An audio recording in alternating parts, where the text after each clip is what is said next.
Hi, I'm Mrs. Lindsay Sigman. I am the English teacher for the English 10 Communication Arts course. This year, like all years, the focus of the class is really on reading, writing, speaking, and listening skills. But particularly in this year, I've been working on ways to update that because, as we all know, navigating some of this new hybrid learning has really forced us to examine how we do things like reading, writing, and the speaking and listening as well.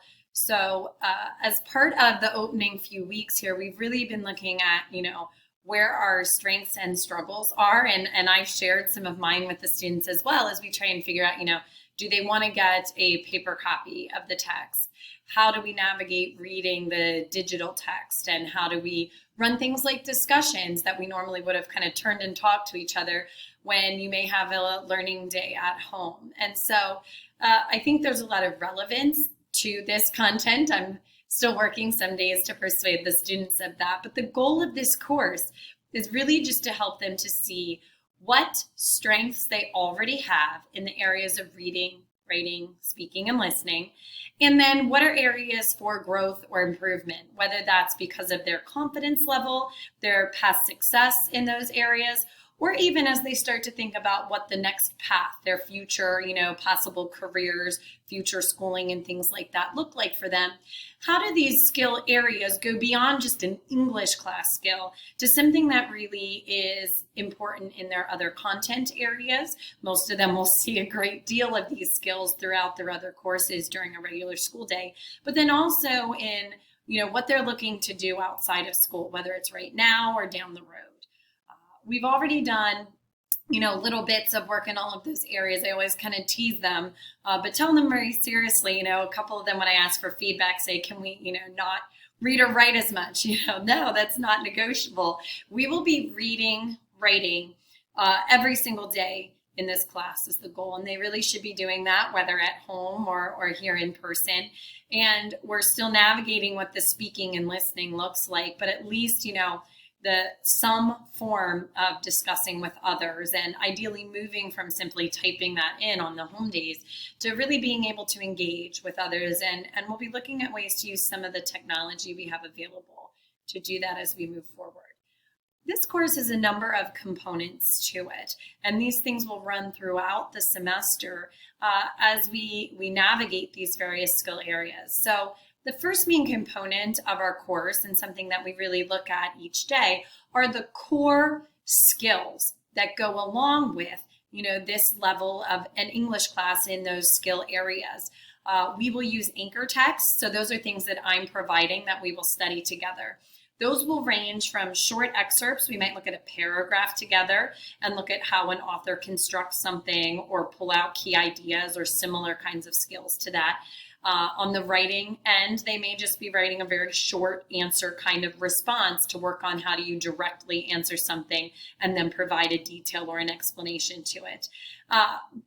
That can also include poetry, nonfiction. The goal of this class with the reading is really to expose them to a range of things and give them opportunities to practice and apply their skills to these different kinds of text. As with writing, they'll be writing a number of different texts. Some will be more creative writing. Some will be much more analytical. They'll do some things that are more informative, sometimes research-based, into persuasion, and then even crafting some of their own stories and poems, again, to apply those skills we've been learning about in the reading to something that they're really creating on their own. With those core readings, then, some of those will also be in the form of a class novel or a longer book length text. So right now we're reading a nonfiction book called Tuesdays with Maury. This book has been around since the 90s, but a lot of the topics in here and the way the book is structured, the people in the book really talk about different life issues and concerns. And so the chapters really provide us with a good way to practice one of the core skills, which is, being able to pull out a central idea from a text and the supporting details. So if you want to, ask your student what's going on in English class right now, they're all working through Tuesdays with Maury, and they're keeping something that we're calling a column journal. it's really a graphic organizer to help them think about the notes they're taking. And the goal of that is, again, that they're able to distinguish, okay, in this section of the text, in this case, we usually organize it by the chapters, what is one of the key ideas? And we've talked about, how we might define that. Now they're really kind of independently working to select their own pieces of evidence for that. And then in the right-hand column of the journal, they're having to explain the importance of that piece of text. And the goal of this is really to help them to select things that are significant, essential, and important, because again, this is a skill that transfers beyond English class. And then to be able to put into words your thinking behind the idea that you've selected. And so this skill is really going to run throughout the course. It's one of the reasons why we start with this text. And a lot of times it's easy for students to access because it is nonfiction, and they can relate to a lot of the things that the characters are discussing. They can agree, they can disagree, they can apply it to what's happening in their lives and things like that. So they're well underway with that. The other books that we're looking at for this semester as longer length text would be The Outsiders and Of Mice and Men. And like I said, then we will also supplement with readings that are much shorter in length, excerpts, short stories, and poetry and nonfiction articles. In addition to reading the, assigned text of the class, all the students are reading an independent reading book. And their choice of this is very flexible. So again, you can ask them what they're reading. They should always be able to tell you a book. They should have one going at all the time. They have time each day in class to read through this. And they should be able to tell you, what they like about their book, what they don't like about the book, what they're observing in terms of how the author writes the book. And we have those kinds of discussions, and they'll comment sometimes on what they're reading. Other than that, then, we've been doing some preliminary work. I'm really going to be introducing these concepts to the students in the week right now and in the days to come. We will be working on more ongoing independent and class projects as well. And the goal of these is really to help them to take those skills we've been working in a much more focused capacity and apply them to topics of their interest and projects of their interest. So they will be designing their own personal project. They pretty much have an open range of topics, and we're going to do work together to help them really refine a solid idea that they're going to pursue. And then they're going to create a personalized plan for what kinds of readings would give them helpful information for their project. What could they write to show understanding of their topic? What could they be viewing and listening to? Whether it's some form of audio, whether it's actually going and talking to somebody that's an expert in the field, whether that's viewing certain videos or content or things like that helps them to learn more about their topic. The goal of this project is, one, to connect to their interests and to give them some choice and get more engagement out of that. But then also the real goal here for me is to help them see that reading, writing, speaking, and listening are not, in fact, simply English class skills, but that, in their personal hobbies and interests, and certainly in their careers and future pursuits, being strong with skills and strategies that you can apply and being able to decide when something isn't working and try something new is something that they really will be able to apply immediately in other areas of their life, but as a lifelong learning and real asset if they can build some of those things and have confidence in their own ability to navigate those. Finally, we will be working through a class project. We're setting up sort of a literary themed magazine idea. It'll be a digital one. And so even though they may not be here in person with the whole class, we'll be working on collaboratively creating different components of this.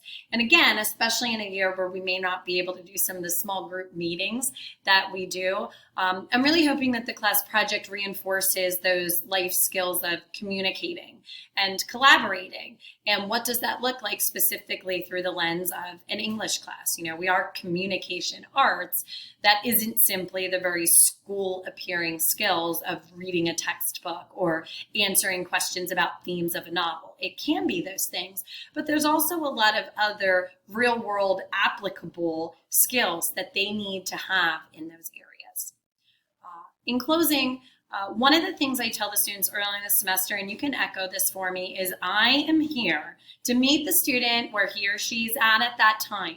So if English is really a love and a strength for your child, encourage them to, reach out to me, and we'll find ways to challenge them. We want them to be growing forward, learning new things, trying new things, applying their strengths. On the flip side, if your student is somebody that consistently echoes frustration with some of the skills related to English or struggle in this area, our goal is to build that confidence, to figure out what's that next step so they can see that tangible growth and know that they're capable and build that confidence in this skill area.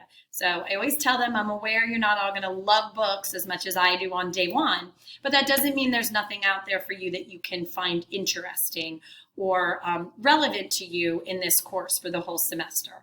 We've got to do the hard work of finding what you need right now at this moment. And so what I'm really asking of them moving forward is obviously effort, the participation, the hard work of trying to find those interests and how their strengths and areas of passion might be able to really come into the class and build what we're working on. And then, it is communication arts. So that communication, whether that's in person or, on the hybrid days, if they need to send me that Schoology message, if there's something they need, really encouraging them to reach out and take that initiative. I am here. Whatever they need, the goal is that this course really is something that helps them to build towards those. The last thing I wanted to mention is that this is considered a keystone course. So there will be a lot more information to come regarding that, but the course skills that I'm targeting align with the literature keystone exam, which is one of the standardized tests that is required of them at the high school level. So if you are hearing about that, or if the students voice that, again, I'll be communicating more about that. We take that near the end of the semester, but I did want to mention it tonight because it is something that I typically get asked. If you want to get in touch with me at any time, please don't hesitate to, communicate any concerns, questions, suggestions. You can always reach me through my school email, lsigman, that's LSIGMAN @cocalico.org. If you would prefer to talk via the phone, you can always call the high school office and they will put you through to my extension. If I can't speak at the time, I would be happy to call you back. So it's been a pleasure teaching your children so far this semester, and I'm looking forward to many great days to come. Thank you so much, and I look forward to being in contact with you.